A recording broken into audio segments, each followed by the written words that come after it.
فاذكروني اذكركم واشکروا لی ولا تکفرون.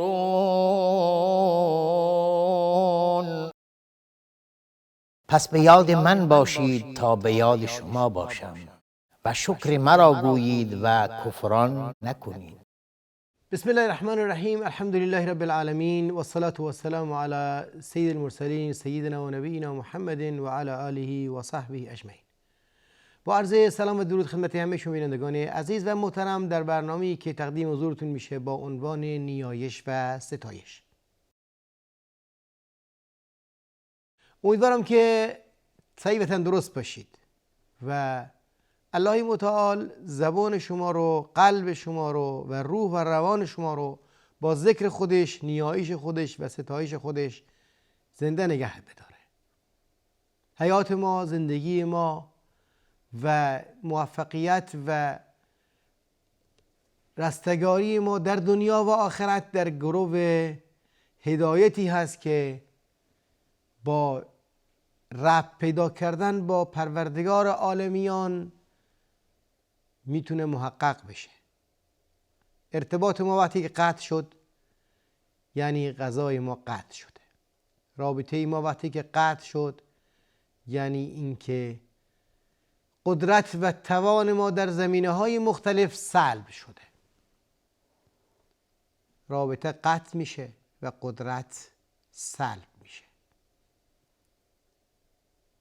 برای اینکه قدرت به دست بیاریم ارتباط میگیریم و برای اینکه سعادت به دست بیاریم این ارتباط رو پایبند میمونیم و بهش چنگ میزنیم و با انواع وسایل مختلف سعی میکنیم که اون رو نگه بداریم. 3 مفهوم اساسی و محوری ستایش یا دعاها یا اذکار قرآنی رو میخواستیم بررسی کنیم که گفتیم که اولین محور تسبیح بود و دومین محور حمد الهی بود. تسبیح و حمد 2 بخش جدا ناپذیری هستند که در تعبیر دیگر در واقع همون کلمه توحید و شهادت رو در بر دارن. وقتی میگیم سبحان الله در واقع میگیم لا اله، یعنی در واقع نفی میکنیم الوهیت رو از غیر الله و وقتی میگیم الا الله کمال الوهیت رو برای ثابت میکنیم. در تسبیح ما از الله نفی میکنیم اون چی که زیبنده اون نیست.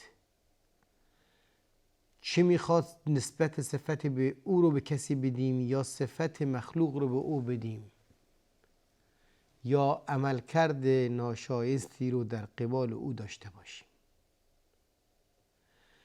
و وقتی که میگیم الحمدلله یعنی کمال صفات رو برای الله متعال اثبات میرسونیم، اعتراف میکنیم، یعنی این که میگیم الا الله.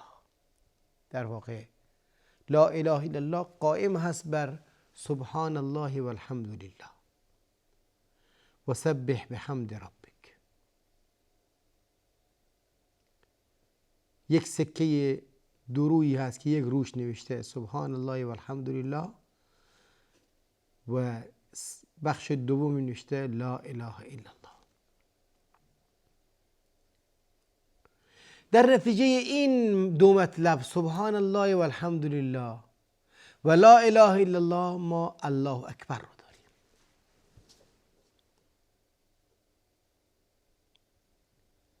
الله اکبر شعاری هست که باز بعد سبحان الله والحمد لله و در مقابلش لا اله الا الله بلند میشه. کبریا، مقام جلال و جمال الله متعال، عظمت و جبروت الهی که هیچ الهی به جز او نیست. جبروت و کبریا و عظمت پروردگاری که هیچ احدی صفات او رو نداره. کمال صفات مال او هست و منزه است از هر گونه صفاتی که شایسته او نیست. چی میخواد با اشتراک دیگران با او باشه، چی میخواد با اشتراک دیگران در صفات او باشه و چی میخواد به پایین آوردن او به در مقام دیگران باشه، یعنی خلائق باشه. در نتیجه الله اکبر ثمره توحید هست، ثمره تصور توحیدی هست، ثمره ذکر لا اله الا الله و سبحان الله و الحمد لله هست. خاطر این ترکیب رو با هم در ضمن سنت نبوی می‌بینیم. سبحان الله و الحمد لله و لا اله الا الله و الله اکبر، الله اکبر کبیرا. و الله اکبر شعاری هست که آغاز عبودیت و بندگی ما با اون میشه. الله اکبر، نماز، دستا بلند میشه و تسلیم میشه و هر حرکتی در نماز با الله اکبر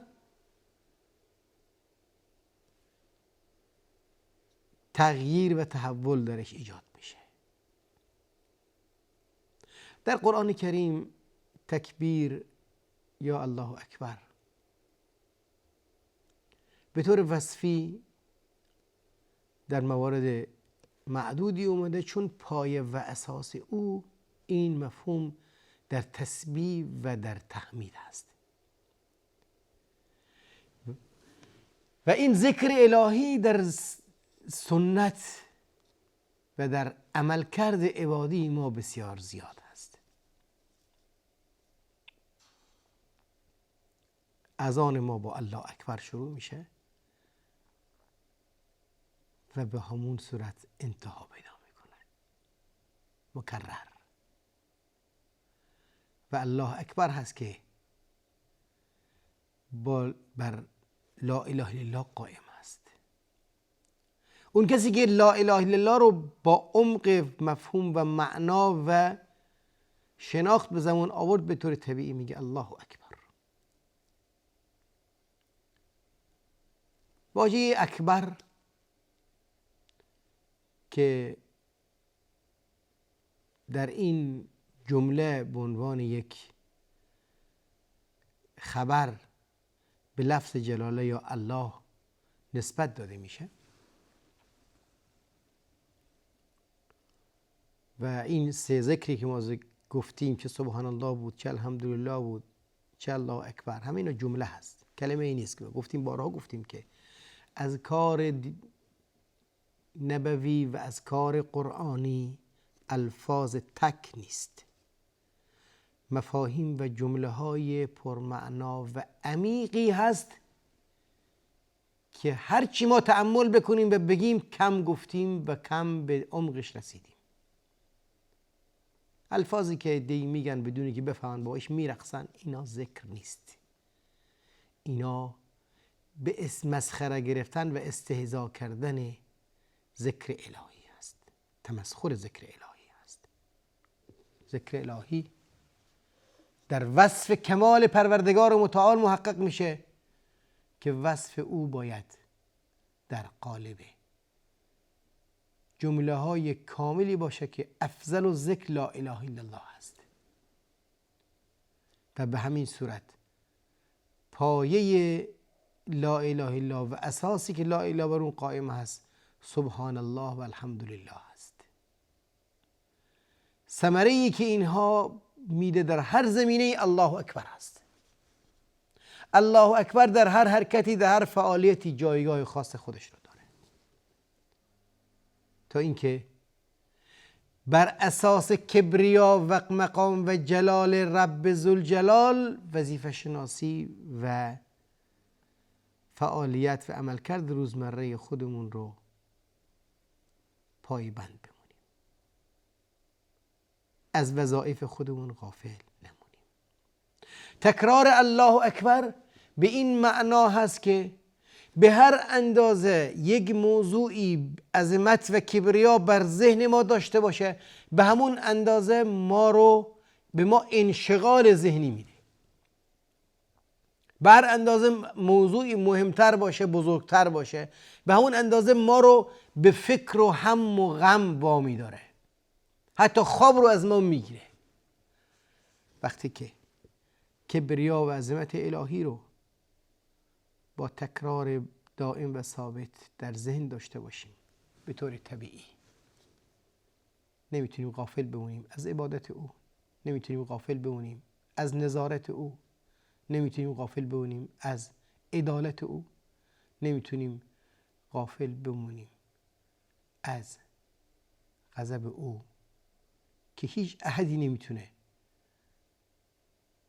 تأثیر گذار و مانع حلول غضب او باشه. قرآن کریم یکی از مواردی که این مفهوم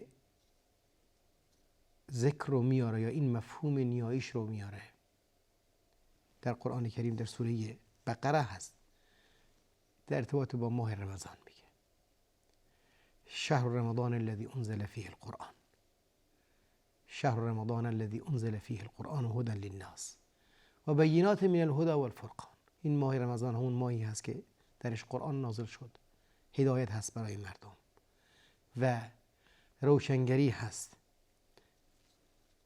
از این هدایت و جداساز هست. روشنگر و روشنگری هست، جداساز هست. کمال روشنگری در این کتاب هست.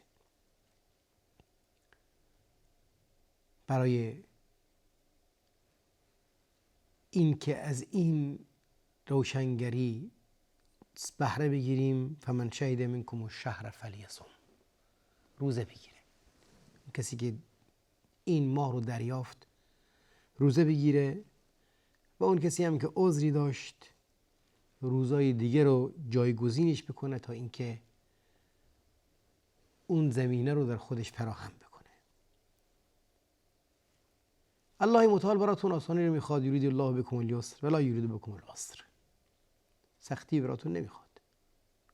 اینجا بحث سختی و بحث آسان نیست که شما فکر کنید که روزه یک سختگیری یا یک نوع تشدد یا یک نوع محدودیت به شمار میاد. محدودیت نیست، بلکه این یک نوع آموزشی هست که با پرورش همراه هست. دوره‌ای هست پرورشی. لتکملوا العدة ولتکبروا الله علی ما هداکم، تا اینکه بر اون چه که الله متعال شما را هدایت داده تکبیر بگید. لتکبروا الله علی ما هداکم. این جمله خیلی پرمعنا هست. ابتدای آیه گفت که این قرآن در رمضان نازل شده، هدایتگر است. در انتها در ادامه مطلب فلسفه روزه میگه لتکبروا الله علی ما هداکم، تا اینکه به بزرگی الله رو یاد کنید در مقابل اون چیزی که شما رو هدایت داد. و لعلکم تشکرون، تا اینکه شکر نعمت الله متعال رو بگید. میخوایم ببینیم که لتکبروا الله علی ما هداکم در اینجا هم هست، در سوره حج هم هست که تنها موردی که برامون مفصل تکبیر اومده این دو مورد هست. یعنی چه؟ لتکبروا الله علی ما هداکم. دقت کنید، هدایت چی هست؟ هدایت یک راه و رسم زندگی هست. هدایت یک برنامه سالم برای موفقیت و سعادت هست. هدایت یک منظومه ای هست که ما بر اساس این منظومه میتونیم خودمون رو با جهان آفرینش همگام، همسو و هماهنگ کنیم. هدایت این هست. الله متعال که برامون نظامی رو گذاشته، برامون قانون رو فرستاده، شریعتی رو فرستاده برای هدایتمون، در واقع میخواد که ما با این جان همسو باشیم، هماهنگ باشیم، هم جهت باشیم، با درون خودمون، با ذات خودمون، با روح و روان خودمون هماهنگ باشیم در راستای اون چی که براش آفریده شدیم. الان ببینید که لتکبر الله علی ما هداکم در این میان چه معنایی رو داره. تا برای این هدایت ما در مقابل این هدایتی که نصیب شده ما تکبیر الله رو بگیم. چه معنایی داره؟ دو معنا داره. معنای اول اهمیت این موضوع هست. الله اکبر. بزرگی و عظمت این هدایت هست. الله اکبر. اهمیت و جایگاه این پیام الهی هست. الله اکبر. و نکته دوم پایبند موندن به این دستور هست. الله اکبر. گفتیم به هر اندازه موضوع مهم باشه، بزرگ باشه، برامون اهمیت داره. براش فکر میکنیم، براش ذهنمون مشغول میشه، براش برنامه ریزی میکنیم، بهش اهمیت میدیم، براش وقت میذاریم، براش فکر میکنیم، براش مشوره میکنیم و به همین صورت بر اندازه موضوعی بزرگتر باشه اهمیت بیشتر داشته باشه. وقتی میگیم الله اکبر در واقع در مقابل چی میگی؟ در مقابل هدایتی که ما داده. کی داده؟ الله داده. در نتیجه هر حکمی رو دیدیم میگیم الله اکبر، یعنی حکمش برتر است. هر آیه‌ای رو دیدیم میگیم الله اکبر، چه حکم هدایت او برتر است، جایگاه مقام او بالاتر است، اهمیت او شایسته تر هست. لتکبر الله علی ما هداکم. بر اون چی که هدایت پیدا کردید، بر اون چی که براتون جلوتون گذاشته شده همیشه تکبیر بگید. یعنی اینکه اهمیتش، مقامش، جایگاهش مرتبط به مقام جایگاه الله هست و در نتیجه وقتی بهش پایبند مونید به طور طبیعی شکر گفتی لعلکم تشکرون، شکر نعمت اونجایی به جا میاد که قدر اون نعمت رو بدونیم. قدر اون نعمت چون هدایت هست و از الله متعال منشأش هست، با در نظر گرفتن مقام الهی با کبریا و عظمت الهی میتونه قدر این نعمت شناخته بشه و میگیم الله اکبر در هر زمینه‌ای، در هر جایی، در هر موقعیتی، تا حکم الهی در وهله اول مقام الهی رو برامون یادآور بشه و عمل کردن به او در حکم الهی در اولویت هر موضوعی باشه. بازم میگیم الله اکبر و لله الحمد. الله یار و نگهدارتون باد. السلام علیکم و رحمت الله و برکاته.